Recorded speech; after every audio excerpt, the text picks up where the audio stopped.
وذكر فإن الذكرى تنفع المؤمنين.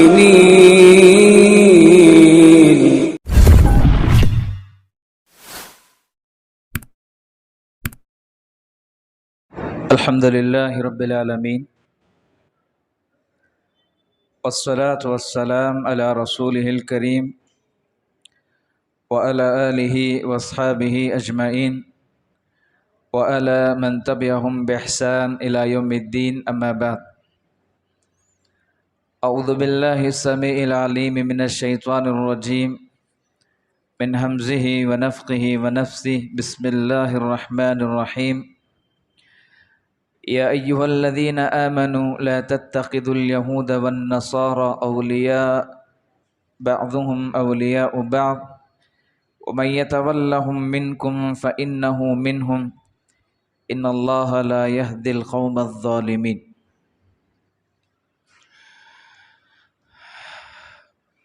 بزرگان دین، نوجوان ساتھیوں، پردہ نشین خواتین اسلام، آج کی تراویح کی نماز میں تقریباً آدھا پارہ ہم نے سنا،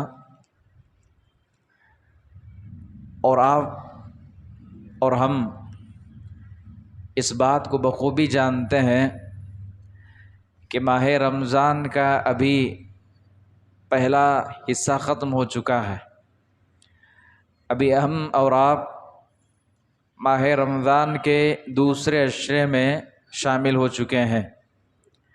اب اس کے بعد سے جو ایام ہوں گے، جو دن ہوں گے، وہ بڑی تیزی کے ساتھ نکلیں گے، اور دیکھتے ہی دیکھتے ماہ رمضان کا پورا مہینہ اپنے اختتام کو پہنچ چکا ہوگا۔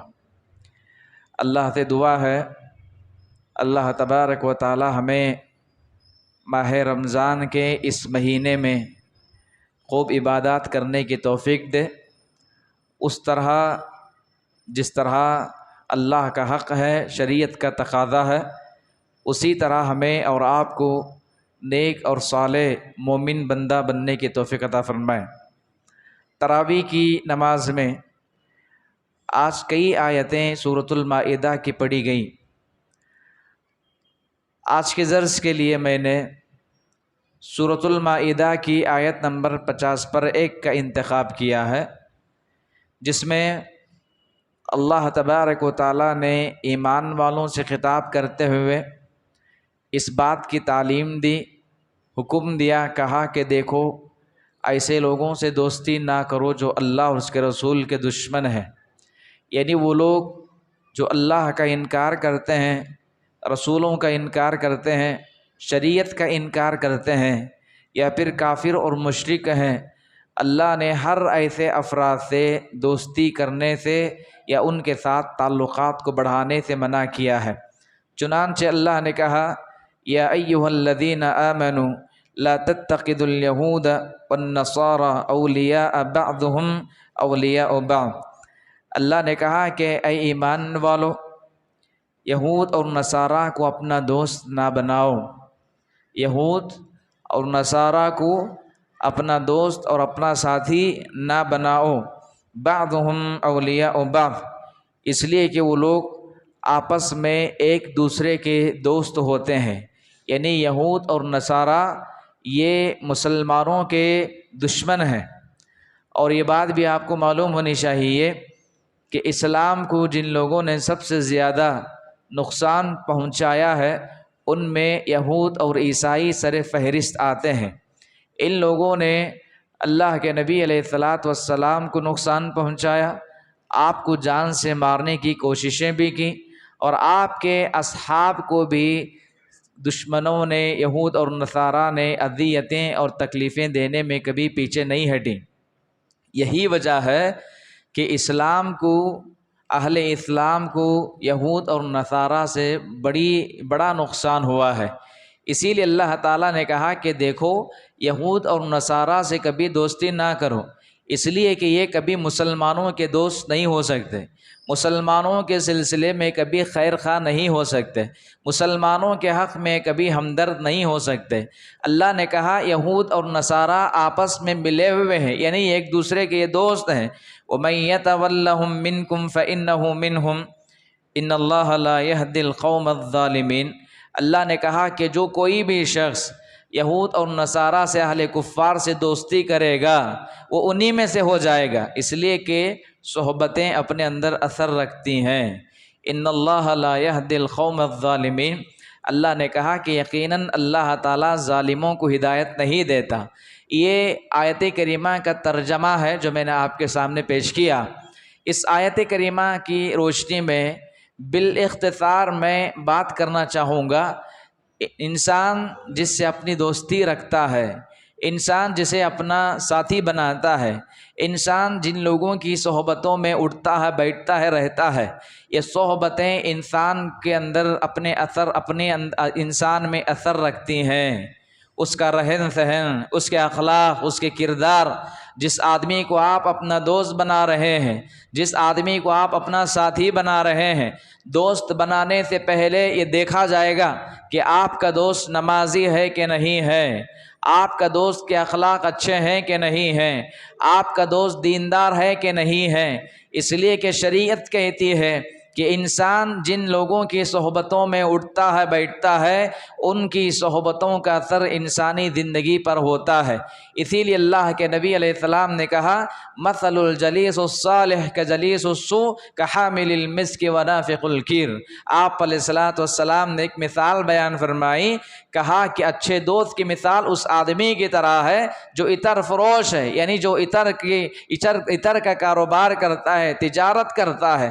آپ نے کہا جو آدمی کسی عطر بیچنے والے سے دوستی کرتا ہے کم سے کم وہ اتنا فائدہ اس سے ضرور اٹھائے گا، عطر خریدے یا نہ خریدے اس کے ساتھ اگر وہ بیٹھتا ہے رہتا ہے کم سے کم عطر کی خوشبو سے اپنے آپ کو کیا ہے مستفید کرتا ہے، اپنے آپ کو فائدہ دیتا ہے۔ لیکن آپ علیہ السلام نے اسی حدیث کے دوسرے الفاظ میں اس آدمی کی مثال دی جو آدمی لوہار ہوتا ہے، اگر آدمی ایسے آدمی سے دوستی کر لیتا ہے تب ایسی صورتحال میں اگر اس کے ساتھ اٹھتا ہے بیٹھتا ہے تو ہو سکتا ہے کہ اس کے کپڑوں پر کیا ہے دھول لگے گی، اس کے کپڑوں پر کیا ہے دھول لگنے کی وجہ سے اس کے کپڑوں میں گندگی آ سکتی ہے۔ گویا کہ اللہ کے نبی علیہ السلام نے اس حدیث میں مثال بیان فرمائی، جو آدمی اچھے سے دوستی کرتا ہے وہ اچھا بنتا ہے، جو آدمی بروں کی صحبتوں میں رہتا ہے وہ برا بن جاتا ہے۔ اور آپ دیکھیں ہماری یہ جو نوجوان نسلیں، چاہے وہ لڑکے ہو یا لڑکیاں ہو، جو بگڑ رہی ہیں، جو بے راہ روی کا شکار ہیں، بنیادی وجہ فرینڈ سرکل، ان لوگوں کے تعلقات ایسے لوگوں سے ہیں جن کے اخلاق اچھے نہیں ہیں، جن کے اندر دینداری نہیں ہے، جن کے کردار اچھے نہیں ہیں، جن کے کیریکٹر اچھے نہیں ہیں۔ بے نمازی بے دین انسان سے آپ دوستی کریں گے، آپ کا نقصان یہ ہوگا کہ آپ کے ایمان پر اس کا اثر ہوگا، آپ کے اخلاق پر اس کا اثر ہوگا، آپ کے کردار پر اس کا اثر ہوگا، آپ کی تربیت پر اس کا اثر ہوگا۔ اس لیے کہ آپ دیکھیں نوح علیہ السلام، ایک مثال میں آپ کے سامنے رکھوں گا۔ نوح علیہ السلام وقت کے نبی ہیں، اور حضرت نوح علیہ السلام کا بیٹا خود حضرت نوح علیہ السلام پر ایمان نہیں لایا، آپ کو نبی ماننے سے انکار کر دیا۔ کیوں؟ صحبتیں، غلط صحبتوں کی بنیاد پر نوح علیہ السلام کا بیٹا جو ایک نبی ہیں وقت کے، جنہیں آدم ثانی کہا جاتا ہے، غلط صحبتوں کو اختیار کر کے ہمیشہ کے لیے اللہ کے رحمتوں سے دور ہو گیا۔ اسی طرح میرے بھائی لوط علیہ السلام کو آپ دیکھیں، لوط علیہ السلام کی سیرت بتاتی ہے، لوط علیہ السلام کی بیوی اہل ایمان والوں میں سے نہیں تھی، کافروں میں سے تھی، مشرکین میں سے تھی، اور لوط علیہ السلام نبی ہیں اور آپ کی شریک حیات بذات خود ایک کافر ہے، مشرک ہے۔ ایسے سہیلیوں کے تعلقات میں صحبتوں میں رہ کر کے اپنے ایمان کو ضائع کر دیا، اپنے شوہر کے نبی ہونے کا انکار کر دیا، اللہ کو ماننے سے انکار کر دیا۔ نتیجہ یہ ہوا کہ جب اللہ کا عذاب آیا لوط علیہ السلام کی قوم پر، کہ جس طرح اللہ نے پوری قوم کو تہس نہس کر دیا، اس میں حضرت لوط علیہ السلام کی بیوی کو بھی اللہ نے تباہ اور برباد کر دیا۔ تو بتلانے کا مقصد یہ ہے انسان اچھوں کی دوستی اختیار کرے، اور یہ بات بھی یاد رہے جو انسان اچھوں کی صحبتوں میں رہتا ہے اس کے زندگی پر اس کا بڑا گہرا اثر ہوتا ہے، بڑا گہرا اثر۔ ایک مثال میں آپ کے سامنے دوں گا۔ اسلامی تاریخ میں بہت ساری مثالیں آپ کو مل جائیں گی، بہت ساری مثالیں۔ ایک مثال امام حسن بصری رحمہ اللہ کے حوالے سے۔ امام حسن بصری رحمہ اللہ تابعین میں سے ہیں، اور ان علماء میں سے ہیں جنہیں اللہ نے شریعت کا بڑا گہرا علم عطا کیا تھا۔ اور آپ کو معلوم ہونی چاہیے عمر رضی اللہ تعالیٰ عنہ کے دور خلافت میں حضرت حسن بصری رحمہ اللہ کی صحبت اور آپ کی پرورش ام سلمہ کے یہاں ہوئی۔ ام سلمہ رضی اللہ عنہا اللہ کے نبی صلی اللہ علیہ وسلم کے ازواج مطہرات میں سے ہیں، اس لیے کہ امام حسن بصری رحمہ اللہ کی والدہ ام سلمہ رضی اللہ عنہا کی کنیزہ تھیں، آپ کی خادمہ تھیں۔